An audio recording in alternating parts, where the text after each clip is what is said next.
halkani waa Jabba TV. barnaamijkeena maanta waxaa ku maqli doontaan dilkii ka dhacay dalka Mareykanka ee loo geystay George Floyd. maxay Soomaali ka baran kartaa dilalka noocaas oo kale ah? barnaamijkeena waa barnaamijkeenii shacabka iyo amniga qaranka. Jabba TV ayaa idin soo gudbin doona.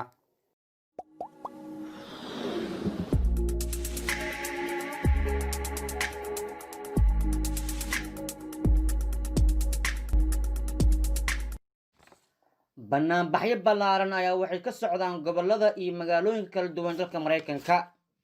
banaanbaxyadan ayaa waxaa loogu soo horjeedaa dilkii loo geystay nin madow ah aan hubaysnayn oo loo magacaabi jiray George Floyd.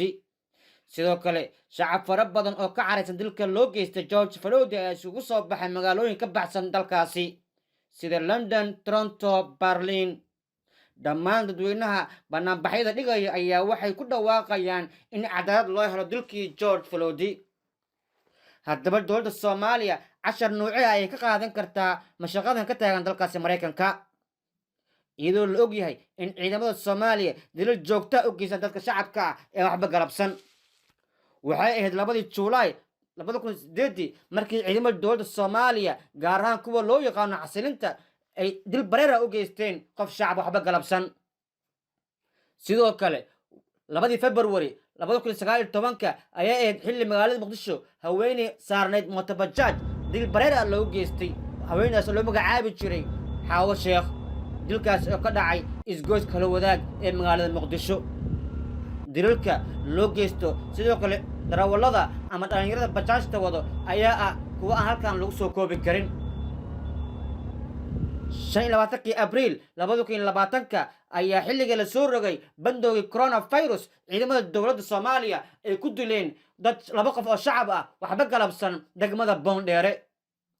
dilkaasi oo dhaliyay banaanbaxyo rabshado wata. haddaba dilalkii ciidamada dowladda qaybahooda kala duwan u geystaan shacabka Soomaaliyeed ayaa ah kuwa ilaa iyo hadda waxba la iska weydiinin.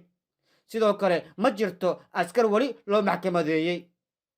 dadka qaar ayaa aaminsan in haddii ciidamada dowladda sii wadaan dilalka shacabka ay waxba galabsan taasi ay keeni karto burbur ku yimaada nidaamka dowladnimo ee shacabka Soomaaliyeed u ooman yihiin muddo badanna ay sugayeen. sida uu Jabba TV ugu warramay professor ka tirsan jaamacadda ummadda Soomaaliyeed.